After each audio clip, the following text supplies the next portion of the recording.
নমস্কাৰ, মই ৰফিকুল ইছলাম।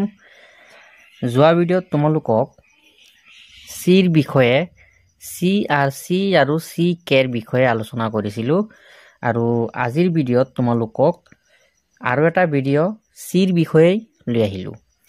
ইয়াত চোৱা, মই কিছুমান ইয়াত ইংলিছ ৱৰ্ড অসমীয়াত লিখি দিছোঁ। কাৰ, কেপ, কাঠ, কিউব, কাম, ককনাট। এই ৱৰ্ডবোৰ তোমালোকে অকণ লক্ষ্য কৰা। এতিয়া চোৱা, আমি যদি এই ৱৰ্ডবোৰ যদি ইংলিছত লিখিব মানে ইংৰাজী লেটাৰেৰে লিখিব যাওঁ, ইংলিছ লেটাৰেৰে লিখিব যাওঁ, তেতিয়াহ'লে আমি কেনেকৈ লিখিম, আমাৰ ভুল কিয় হয় সেই বিষয়ে আজি ইয়াত ধুনীয়াকৈ দেখুৱাই দিম। ইয়াত চোৱা, এতিয়া যদি আৰু ইয়াত আলোচনা কৰিম কাৰ। এইটো হ'ল কি? কাৰ।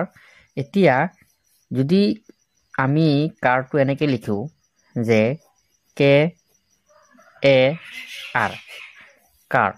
যদি এনেকৈ লিখোঁ হ'বনে? বানানটো হ'বনে? এইটো শুদ্ধ হ'বনে? এইটো শুদ্ধ হ'ব। কিয় হ'ব? আৰু যদি নহয়, কিয় নহ'ব? বুজি পাইছা? কাৰণটো চোৱা, আমি যদি কেৰ বিষয়ে যদি কে আৰু চি কেৰ বিষয়ে ধুনীয়াকৈ জানিব খোজোঁ, তেতিয়াহ'লে আমাৰ এটা ৰুলছ আছে। কিয় ইংলিছ স্পেলিঙৰ কিছুমান ৰুলছ থাকে, কিছুমান ৰুল আছে। সেই ৰুলবোৰ আমি জানিব লাগিব, তেতিয়াহে আমি ইংৰাজী শুদ্ধকৈ লিখিব পাৰিম। আমি যদি ৰুল নাজানো, কিয়নো বহুতো ৱৰ্ড 70% ৱৰ্ড কি হয় ইংলিছ ৰুলৰ ভিতৰত পৰে আৰু আমি সেই ৰুলৰ বাহিৰত যাব নোৱাৰোঁ। বুজি পাইছা?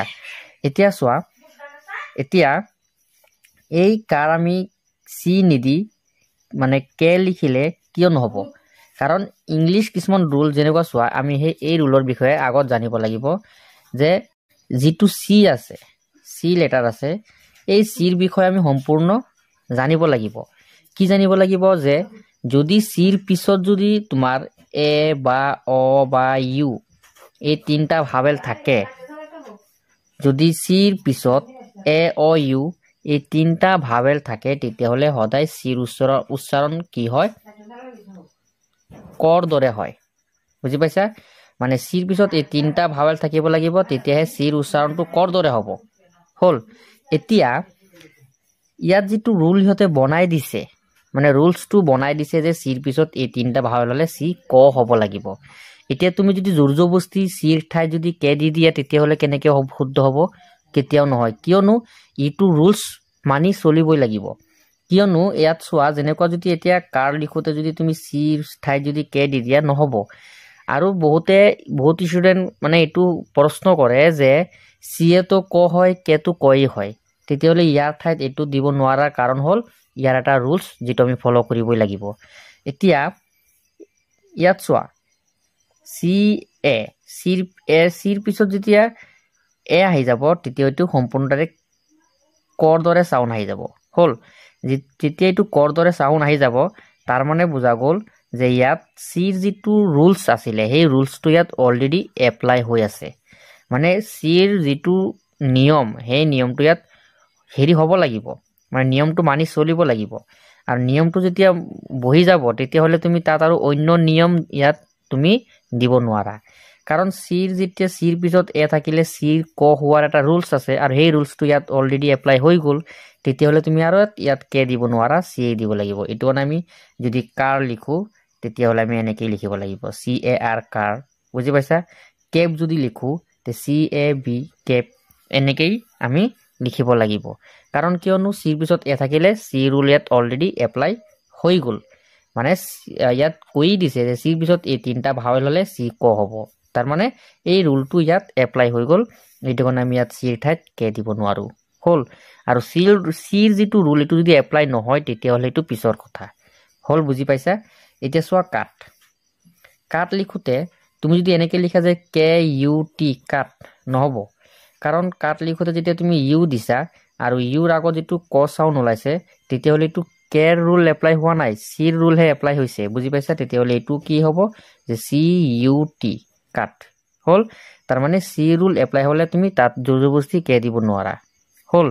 তাৰমানে এইটো কে চি এ দিব লাগিব, কাৰণ এই তিনিটা ভাৱেল থাকিব লাগিব। আৰু তিনিটা ভাৱেলৰ আগত মুঠতে ইয়াত তুমি যদি ধুনীয়াকৈ আৰু বুজিব খোজা, তেতিয়াহ'লে ইয়াত চোৱা, ইয়াত যদি ক সাউন্ড আছে হল এই কটোৰ কাৰণে আগত তুমি ধৰি লোৱা যেটো ক তোমাৰ প্ৰথমত যেটো সাউন্ড আহি আছে ক সাউন্ড আহি আছে হল আৰু কৰ পিছত যদি তুমি ইয়াত ধৰি লোৱা যে তোমাৰ এটা এ বা অ বা ইউ এই তিনটা ভাৱেল যদি তুমি দেখা তেতিয়া হলে নিশ্চয় জানিবা যে তাৰ ইয়াত যদি ধৰি লোৱা এ থাকক বা ইউ থাকক বা অ থাকক তেতিয়া হলে তাৰ আগত নিশ্চয় সদায় কি বহিব সি বহিব কাৰণ এই সিৰ পিছত এই তিনটা ভাৱেলে সদায় কৈ বুজাব হল যেনেকৈ আছক সি এস কে ইউ টি নহয় এটো ভুল হ'ব সি ইউ টি হৈ যাব হল কাট আকৌ যদি কিউট লিখিব খোজা তেতিয়া হলো কি হ'ব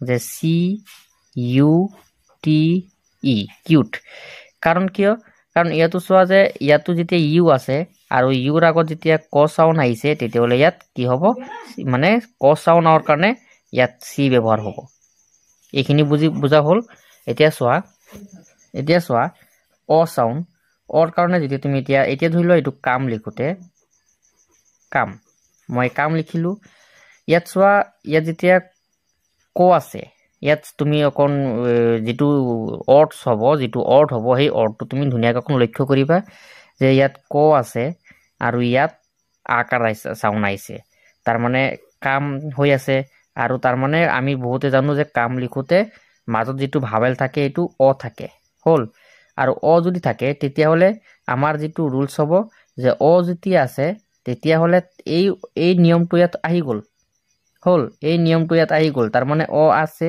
আৰু সেই তাৰ আগত ক সাউন্ড আহি আছে তাৰ মানে এটো সি দিব লাগিব ইয়াত তুমি কে দিব নোৱাৰিবা কিয়নো যেটো নিয়ম দিছে সেই নিয়মটো ইয়াত এপ্লাই হৈ গল তে অ আছে যেতিয়া তাৰ আগত মানে ক সাউন্ডৰ কাৰণে সি ব্যৱহাৰ হ'ব তাৰ পিছত এম ই হল তাৰমানে এই তিনটা ৰুল এপ্লাই হ'বই লাগিব হল তাৰ মানে এ অ ইউ এই তিনটা যদি থাকে যদি এই তিনটাৰ থাকে আৰু তাৰ আগত যদি ক সাউন্ড আহে তেতিয়া হলে তাত সি ব্যৱহাৰ কৰিবা মানে কে ব্যৱহাৰ নকৰিবা হল এইটো কাৰণে আমি বানানবোৰ আমি লিখোতে হোক হেৰি কৰোতে আমি অকন অসুবিধা পাও ইয়াত চোৱা যেনেকুৱা ইয়াত এই কোকোনাট যে লিখিছে এই কোকোনাট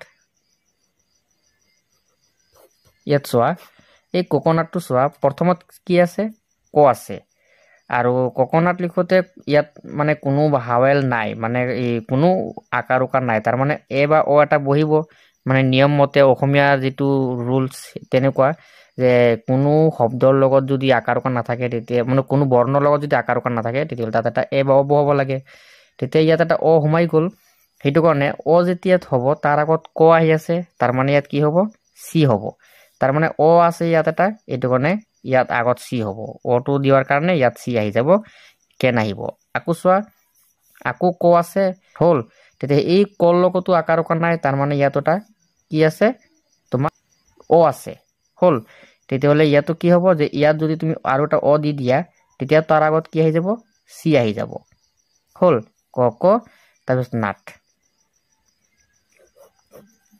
হল বুজি পাইছা গতিকে আজি তোমালোকক খালি অনলি এই ৰুলছটো দেখুৱালো নেক্সট ভিডিঅ'ত আলোচনা কৰিম আৰু ইয়াৰ বিষয়ে ধন্যবাদ